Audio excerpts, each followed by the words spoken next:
Hey, what's up guys? So today I wanted to talk about tips that can help you out on your sports card journey. I've been back in the hobby for about 5 years now.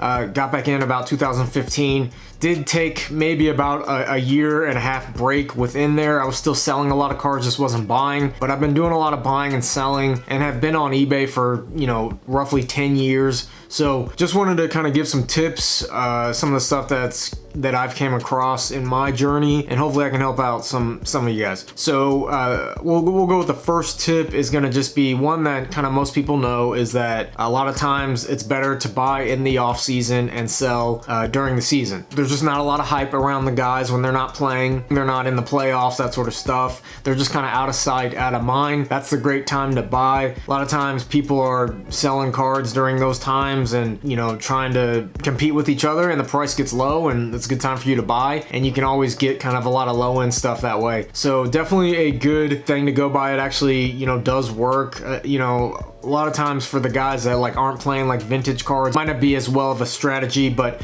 definitely helps for the modern stuff and the guys that are still playing. And with that, when you're selling, you should be selling, if it's somebody that it's not like a long-term hold, you should be selling based on player performance. So it's kind of like when your instinct is to hold, it's probably the best move to sell. If it's not a long-term person that you really believe in, just because when somebody's doing really good and scoring a lot of points and having great games back to back, you're like, oh wow, I need to hold this guy because these cards are just going to keep going up and up. But really, you might be experiencing the high point of that card or of the year or something like that. So really a good mantra to go by is when your intention is to hold the card, it's probably the best time to sell the card. Another thing too, I'd say, I deal with mostly basketball, but it kind of goes with any product or sport, is to stick with the premium brands, the in-demand brands. If you look at basketball, you're gonna look at Prism, Select, and Optic. Prism is the one that I really try to buy the most when I'm actually buying singles, but I do buy some of the other ones, but really I'm looking for Prism first, and then maybe Select or Optic might catch my eye. Now I love opening up, I don't open up a whole lot of Select, but I've opened up a good amount of Optic. I love the product. It's a great product, very clean product, great card stock, but I just tend to buy more Prism just because that's kind of the most in-demand ones. It's kind of the one that everybody wants and goes by, kind of like your Topps Chrome, that sort of stuff. So I would say one of the big ones is to definitely, if you're buying singles, try to stick to those. Now you can get some value in some of the other ones for sure. Hoops, really Hoops, I guess Contenders for the autos, but as far as the inserts and other things in there, I mean, they do have serial number cards that are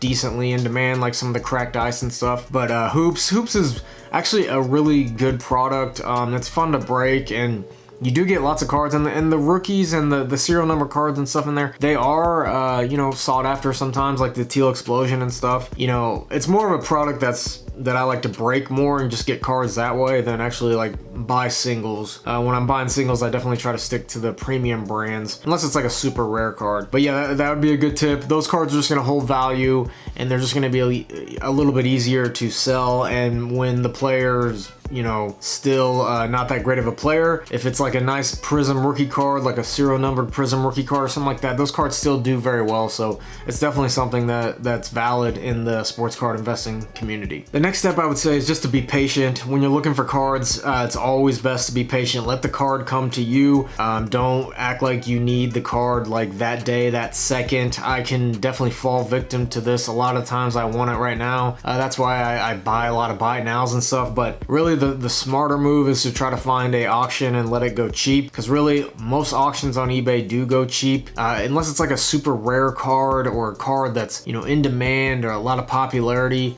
Most of those auctions go for less than what the seller expects, I have to assume. I don't do any auctions. I do all buy it now, and it just works for me. I just wait for the card, or wait for it to sell or run sales, that sort of thing. I don't really do a whole lot of best offer either, but that's just my personal preference. Auctions are a good way to find cards to buy and resell, really, because a lot of stuff can go super cheap. I mean, you'll see some auctions where buy now is $10, but auctions are ending at 99 cents plus $3 shipping, that sort of thing. So you see that all the time. So it's definitely a smarter move to just be patient and just wait for the card to come to you to find that good deal. and you might even find a card that's, you know, in better condition and get it graded, that sort of thing. So definitely be patient. That's a good tip. The last tip I would say is to register your business as an actual business and get exempt from paying tax on eBay when you're buying items to resell. Basically, you're becoming a dealer, and when you register with your state and then get the paperwork to eBay, you don't have to pay tax. So if you're buying a lot of stuff and you're using that account just to buy cards, then definitely do this, because that amount of money will really save a lot over time, and it'll give you more profit. I mean, you're basically just collecting tax on the back end when you resell the item. So when you're buying stuff that you're planning on reselling, definitely make sure you're registered and get all the paperwork done. Just spend some time and do it, and then you know, you won't have to pay tax on the initial purchase. You know, it varies state to state, so I would just kind of watch a video on YouTube. There's plenty of videos about how to do that, but it's definitely a good tip, and it definitely will save you some money in the long run. All right, guys, well, that's it. So I appreciate you watching this video. Hopefully some of those tips help you out. I'm sure you've heard of some of them, but maybe there's some ones that you haven't really thought of too much. Just kind of 5 ones that I kind of thought would help me out if I was looking for some tips. But anyways, you know, I appreciate you guys watching. Please hit that like button and subscribe button. Really does help out, and I'll see you in the next video. Thanks.